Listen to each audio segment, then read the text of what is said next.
most magnificent publishers for years and years. I've heard about Simon & Schuster as being a fabulous, I was going to say the Rolls-Royce, I was going to say the Harvard or the Yale, but they really are a great one, and I want to thank you very much. You've given us such tremendous support, and we did this quickly, and we think that we did it very effectively. It's been an incredible experience. We wrote a book, and the title, Crippled America, is very tough, but unfortunately, we have to do what we have to do. And I think one of the reasons we've been doing so well in the campaign is because we tell it like it is. We tell the truth. And America is crippled. We owe 17 and now 18, and now it's actually very soon going to be $19 trillion in debt. We have a military that doesn't have proper instruction from leadership. We don't know what we're doing. We're losing all over the world with trade deals. Every country, no matter what country you talk about, you can just pick a name out of a hat. They're beating us in trade. And we can't go on like this any longer. It's impossible to go on like this any longer. I always mention, as an example, Sergeant Bergdahl, a traitor. We get Sergeant Bergdahl, they get 5 of the people they wanted, and they wanted badly. And that's not the way it's going to work anymore. So we write about it in the book. We tell lots of different stories of lots of different things, and I think it's going to be very instructional. Very important to me was instructional. When I did The Art of the Deal, I think one of the reasons it was so successful is that it was largely instructional. And even today when I speak, so many people hold up the book, The Art of the Deal, and the other books we've done. So this is one that probably not since The Art of the Deal, I have to tell this to Louise and Simon & Schuster, have I worked so hard on a book. And it was in a confined period of time. We wanted to get it out really, really quickly so that it pertained to what's going on right now. It's a moment of time. And we got it done. And David did a fantastic job. Where's David? Is he here? David? David did a fantastic job. And all of my people did a great job. They helped me so much because we are doing a couple of other things right now. So this was not easy getting this in. But we see by the lines go down to Park Avenue. They've been forming since last night. And I'm going to be signing books starting at 12 o'clock. We're doing a couple of interviews, and then we're signing books starting at 12 o'clock, and that'll be very exciting for me. But we have fans that have bought the book, and they just bought it, and some have been online now for 12 and 14 hours. I don't know how they're doing this, but they do it. They find a way. So I'm looking forward to getting to the signings. Does anybody have any questions, please? Oh, that's all? Just about 30 questions? Yes, go ahead, Katie.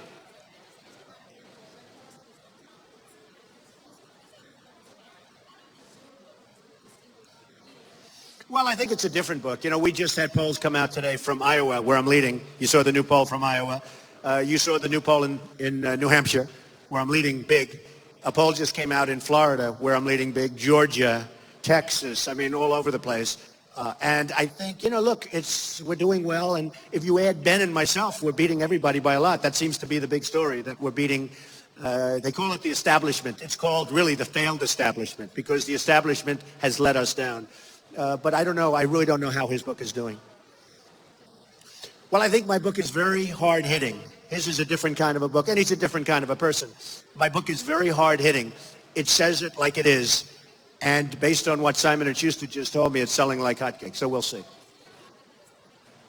We're very different people. We have very different qualities, and we are extremely different. And I'm different from all of the other candidates. Look, nobody can negotiate trade deals like me.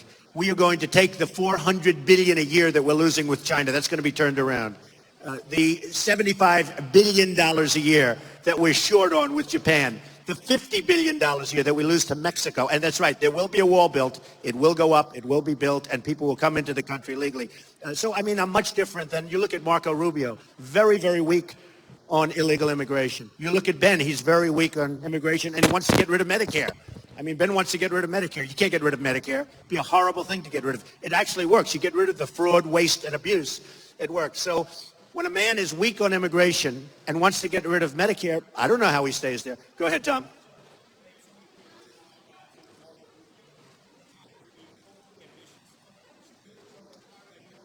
No, I think that really Marco is overrated. And frankly, had Bush been a better messenger, he has the better message. I mean, if that was me delivering that message, it would have been a much different story, because he has a better... Marco doesn't show up to the United States Senate. He's representing the people of Florida, which, by the way, that poll just came out today, and I'm way up in Florida over everybody. But Marco is a sitting senator, and he doesn't show up for the people of Florida. And I don't think he should be doing that. Now, Bush gave a very weak message. I agree with that. It was poorly delivered. But the facts are on Bush's side. And ultimately, I think Marco is going to be hurt very badly. And if you look at Mr. Singer, you have to see where Mr. Singer is coming from. And when you see where he's coming from, I think people are going to say, whoa, we didn't know that. But look at Marco's stance on illegal immigration. It's really trouble for him. I don't see how he can win. Okay, yes, Mark.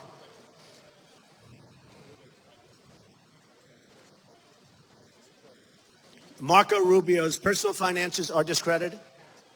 Oh, no, his personal finance, all you have to do is look at his credit card. I mean, he is a disaster with his credit cards. And I'll tell you what, I love Florida. I'm in Florida all the time.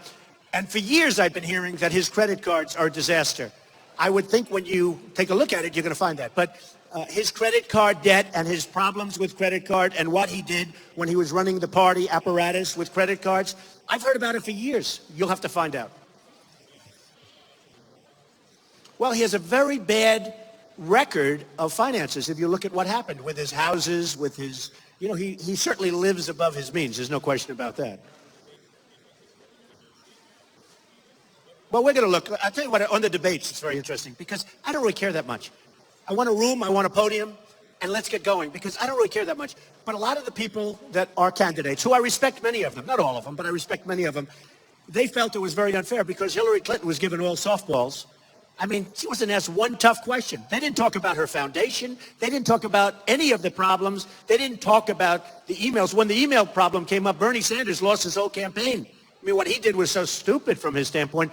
In order to get a 1-minute soundbite of some applause, he gave up the emails. That was the end of his campaign. First of all, people aren't going to his rallies anymore. He's finished. So unless something happens to her with respect to the emails, she'll easily be the candidate. But I will say this. She only got softballs. That's all she got. And if you look at the way we were treated, it wasn't the same way. With that being said, I don't really care. Yes. Your name is?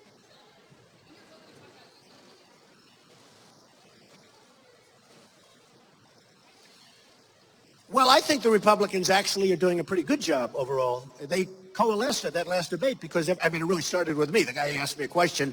I think Harwood is probably finished as a credible reporter. He's a disaster. But, and it was such a horribly put question and so obvious. And the Republicans coalesced around each other. It was actually pretty beautiful when you think about it. And all we want to do is be treated fairly. But with me, I don't care that much. Just give me a podium. What I would say is this. The networks have made a fortune because of me, not because of anybody else. You know, they were saying that the last cycle, they had 2 million and 1 million people, and the networks didn't even want to broadcast it because nobody watched, okay? Nobody wanted to watch. Now they had 25 million people, 24 million people, 23 million people, and 16 million people. I mean, give me a break. So somebody said, how did they get there? And actually, Variety and Hollywood Reporter, who do report this stuff pretty well, much better than the political press, they said, solely for one reason, it was Trump. I'll take the credit. But I'll tell you what I also want. I think that wounded warriors and our veterans should be given some of the enormous profits being made on these debates. Enormous profits, by the way, beyond anything they ever envisioned. CNN was going to get $2,000 for a 30-second ad. They ended up getting $250,000. So they went from $2,000 to $250,000 for a 30-second ad. The networks and the cable are making a fortune, and I think they should give some of the profits to the wounded warriors and the veterans. That's what I want.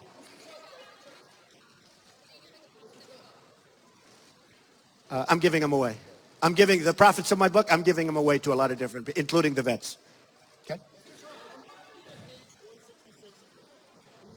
Who are you with? Okay, good. It's a new form of reporting. Do you believe it? They used to come up with cameras. He comes up with a cell phone. Go ahead. Let's go. Speak fast. Go ahead.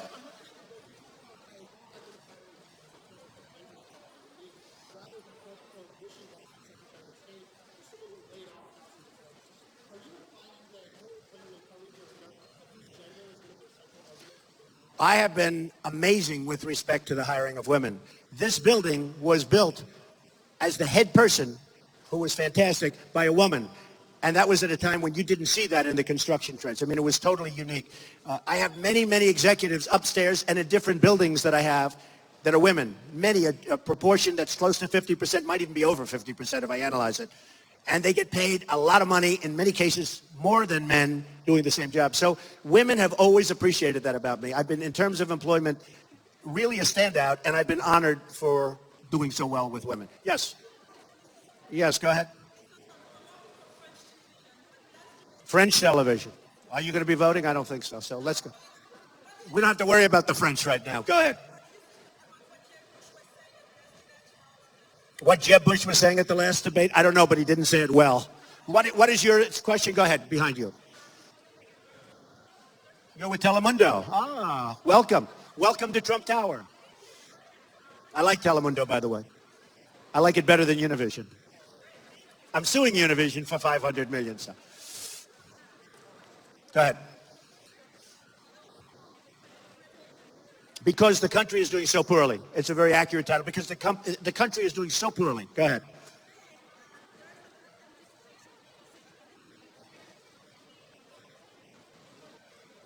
That's good.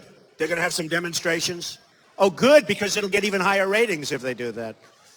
I think it's fine. Look, I think they should demonstrate. Ratings will go even higher than they are going to be. It's going to be one of the highest rated shows ever. And they're very excited about it. And I have a great relationship, as you know, from Telemundo with the Hispanics. You've treated me actually very fairly.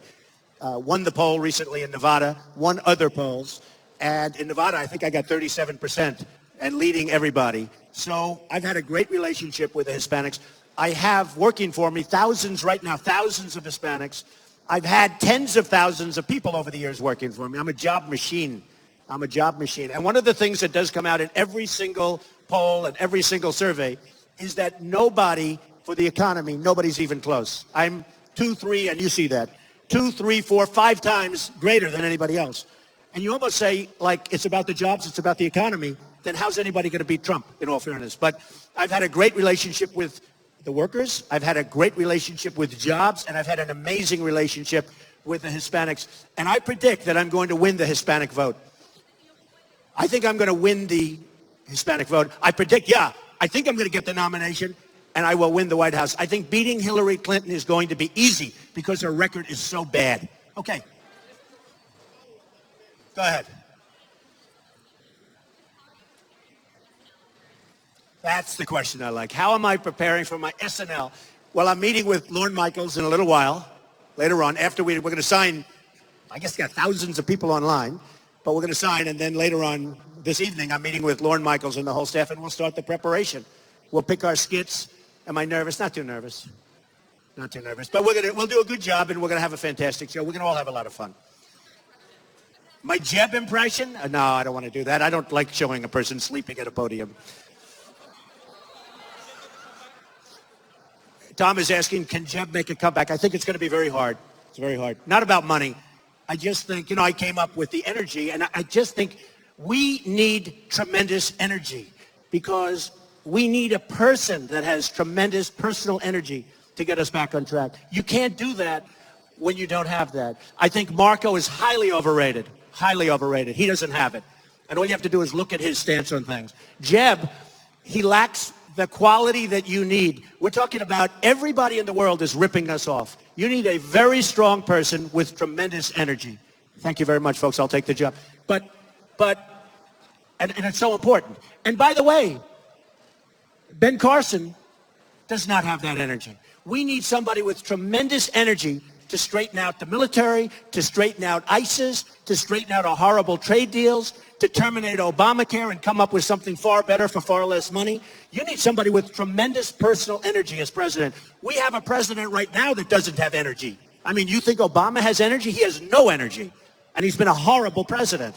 We need somebody with great personal energy as a leader so that we can make great deals with other countries and do well in every other respect. And certainly Jeb does not have that energy, in my opinion. You where? From The Guardian. They treat me very nicely in Scotland. Go ahead. Good, thank you.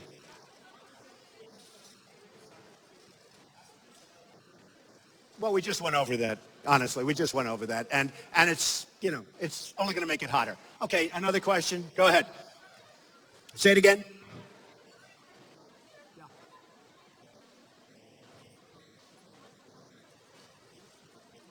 You're going to see what we're going to do. You're going to see. But the whole thing with anchor babies, I turned out to be right. A person has a baby, lives in Mexico or lives in Asia or lives in many different places, has a baby, walks across the border, has the baby here. Now we're responsible for that person for the next 85 years. I don't think so. And by the way, I was right. They were wrong. The 14th Amendment does not give them clearance on that. And if you wanted to do that in Mexico, or if you wanted to do that in almost any other country, where you have a baby in that country, and that country has that person for 85 years, including all of the costs of that person, they would laugh you right out of the country. You would be laughed out of the country so fast. So that turned out I was 100% right. We'll have to worry about that. We're going to take care of it. And it's going to be done in a very humane way. But we're going to bring back our country. And we're going to have a wall. And Mexico's going to pay for the wall. And you know why they're going to pay? And I have great relationships with Mexico and phenomenal relationships with the Mexican people. Phenomenal. And they buy apartments from me. They work for me by the thousands. Phenomenal relationships. But let me just tell you, we lose so much money with Mexico in terms of trade imbalance, $45 billion last year. Plus, we give Mexico billions and billions of dollars. They will pay for the wall, and it'll be very interesting. And you know what? People are going to come into this country, but they're going to come in legally, Sarah. Okay. Yeah, go ahead. Italian deli news.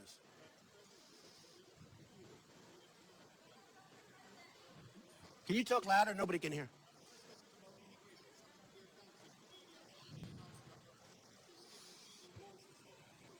I know a lot of European, he's just saying he's from Italy, a lot of the European countries are going to build walls to stop the immigration.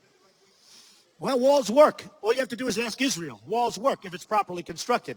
Not the walls that these characters, these politicians that we have running our country who are a disgrace. All talk, no action politicians. They build a wall this big. They drive cars right through it. Walls work. All you have to do is go and see Israel. They will tell you that walls work. Okay, go ahead. Go ahead.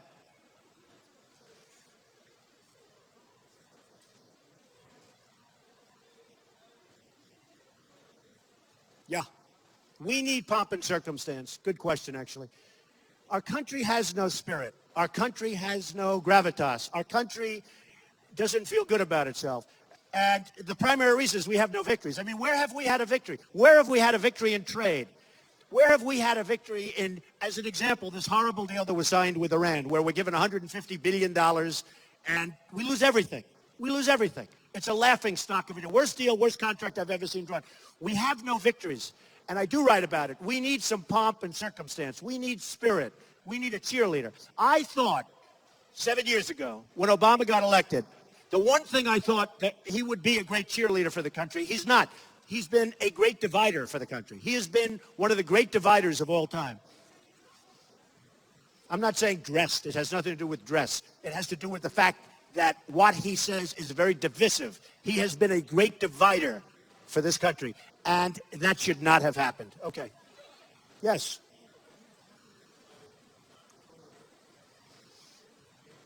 No, Howie, I'll go any way they want. I don't care too much about the debates. Look, I'm the one that gets all the nasty questions anyway. Nobody else gets the really nasty questions. In a certain way, maybe they're defending me, although I will tell you they're not doing it for that reason.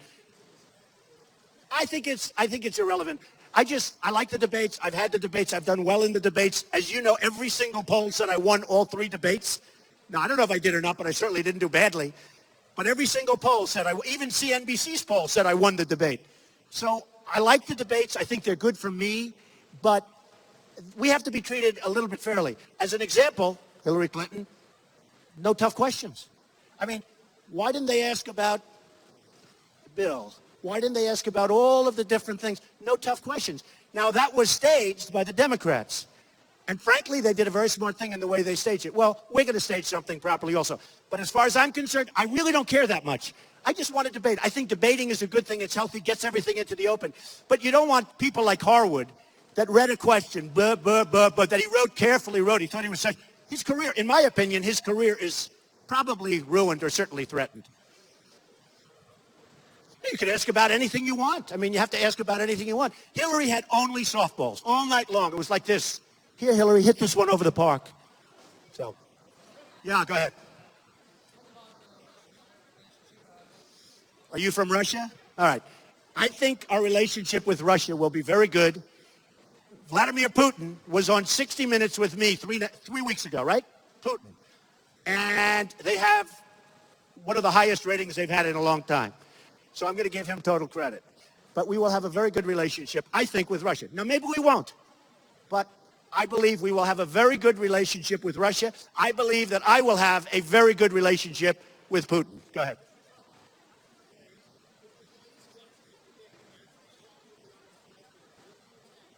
Sounds okay to me. Yeah, go ahead.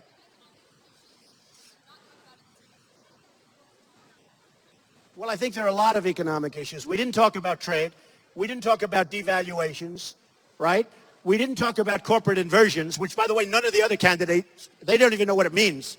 But we didn't talk about corporate inversions, where companies are leaving our country, massive companies, because they can't get their money back and because they get lower taxes elsewhere. So they're leaving and they're taking their jobs with them. The corporate inversion syndrome is a very important thing to be talking about. These are all things that weren't talked about at the debate. Instead, they talked about fantasy football. I mean, it was a big question, fantasy football. I'm saying, what about corporate inversions? $2.5 trillion at least, I think it's probably twice that number, is in other countries wanting to come back. And because our system is so corrupt and terrible, they can't get the money back to invest in this country. So they don't talk about corporate inversions at the debates. They talk about fantasy football. Those are a few. Yeah? Go ahead, Sarah. You have to talk loud enough. Right. I was against the war in Iraq, yes, very early on. I'll give it to you. Yeah, I have it upstairs. I don't know. I'll give it to you upstairs. Well, you have to understand, I was a developer.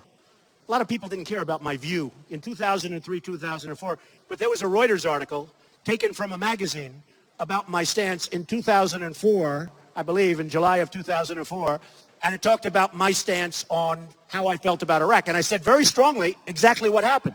I said, you will destabilize the Middle East, and when you destabilize the Middle East, Iran will take over Iraq. That's exactly what's happening. And they'll take over the oil reserves, which are among the largest in the world. And in addition, other bad things will happen. The other bad things are ISIS. I said that in 2004, and that was an article that was taken from a magazine, which was previous to that. I felt that for a long time. That's your best question that you've ever asked me, Sarah. Sarah, finally, you're asking me this great question. Sarah from CNN, terrific person. Do I think that it's time for some of the other Republicans in the race that are registering zero? In a couple of cases, they have zero with an arrow pointing left, which I assume is a mistake because that's less than zero. I assume that's not happening. Do I think it's time to have some of the other Republican candidates drop out? Yes. There are too many people. Well, I don't want to get personal, but you can look at the poll numbers. Look, if a person's been campaigning for 4 or 5 months and they're at 0 or 1 or 2%, they should get out. Like, look at me. I go to Florida and look at the numbers that just came out in Florida. 37%. Georgia. Those are real numbers. These numbers that these people have, and I often ask myself, I asked Mark yesterday, what are they doing? Do they do this for their brand? Because I happen to think it's very bad for their brand. I think Walker did a good thing. I think the way Walker, he saw it wasn't happening, wasn't going to happen, and he just got out quickly. He was favored, don't forget. Now that was before Trump was going to happen, right? But he was favored for a period of time. He was favored. Walker, Governor Walker. They thought he was going to win. What happened is he got out. I think the way he got out was great. I think he did a really smart thing for himself. And frankly, other people should get out because I would like to personally have more time to talk about the problems of the United States and more importantly, how to solve the problems because we can solve the problems. So it's a great question. People should get out. Yes.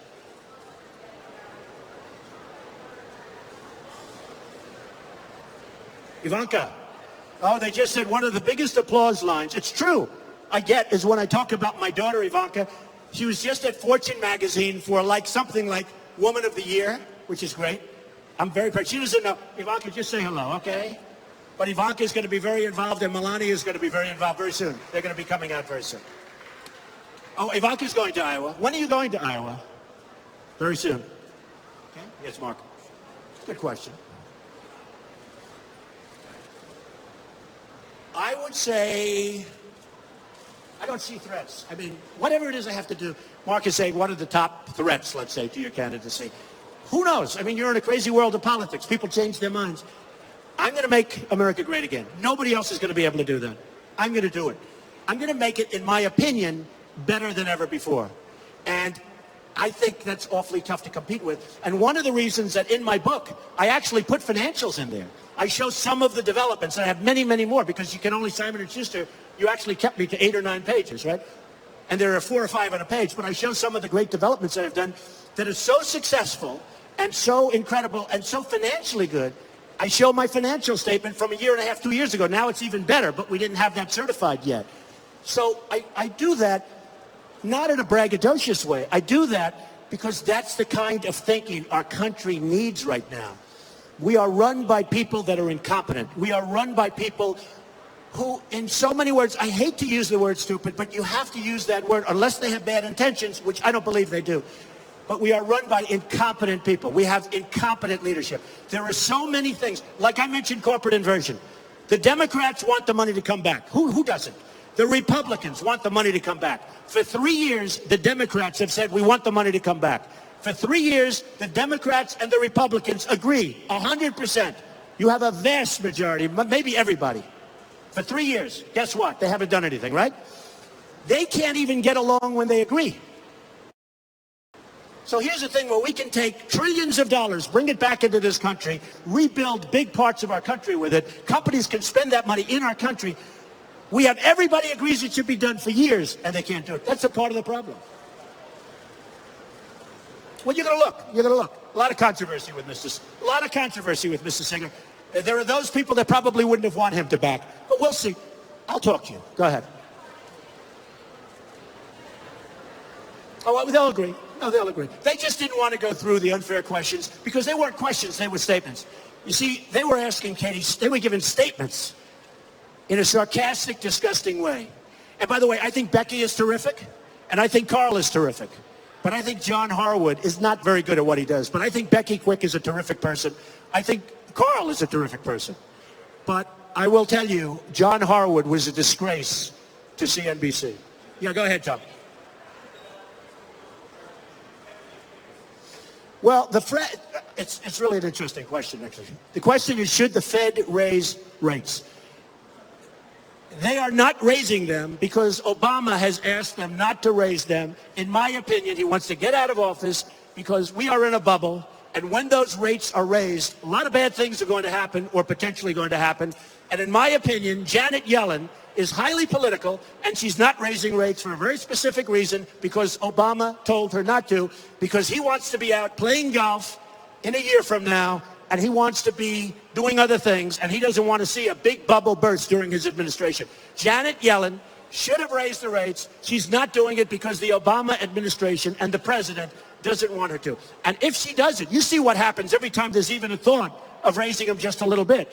And one of the problems that we have is our currency right now is not competitive with other currencies. Because if you look at the devaluations of China, of Japan, of many, many different countries, they're making it impossible for our companies to compete with them because we don't have leaders that know how to say to China, don't do that, don't do that. Because if you do that, we're going to put a big fat tax on you. Don't do that. And you know what? If you said that, they wouldn't do it, if you had the right message. All right, how about one more question? Howie, do you have another question?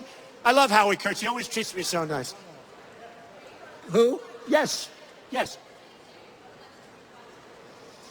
I'm focused on one very big election, one very important election. There's some pretty good elections. I'm not watching any of them in particular. I'll be watching them on Tuesday night, but I'll be out there. We'll be out voting. But the election that I'm watching is the election for the presidency of the United States. That is going to be, in my opinion, this will be truly one of the most important elections we've ever had in this country. We're so far behind, and we cannot go another 4 years with incompetent leadership. Fine. Okay. What else? One more question. Yeah, go ahead. Go ahead. That's a good question. Okay. So Simon & Schuster came up to me. They wanted to do a book. They wanted it to do on success and how do you do this and how do you build it, and that's what the book is largely about, but we talk so much about the country. And I said, I'll do it, but we have to talk about the country. What happened is they sent this incredible photographer up to do a book cover, to do a picture. And he did some great, almost as good as you. He did, my friend over here, did some great photos. I'm smiling, I'm happy, I looked good, everything was fine. And then he took one where I wasn't like really thinking about a photo. And it turned out to be a nasty picture. And then the book was written and the title was given. And the only really terrible picture I had was that one. It's a terrible, horrible, nasty picture. But when you're talking about crippled America and you're talking about all of the problems we have, I can't have a big smiley face up there. So that's how we picked it. So we picked the worst photo taken of me. I would have loved to have had a beautiful smiling picture, but somehow that doesn't go with the title of the book or, frankly, the contents of the book. And actually, Simon & Schuster agreed with me. Okay? Let me have it. All right, we've been listening there to Donald Trump. Say it again? What? Are the other Republicans afraid to debate? Well, some of them should be. Okay. Thank you very much, everybody. Thank you. Simon & Schuster, thank you. Louise, thank you.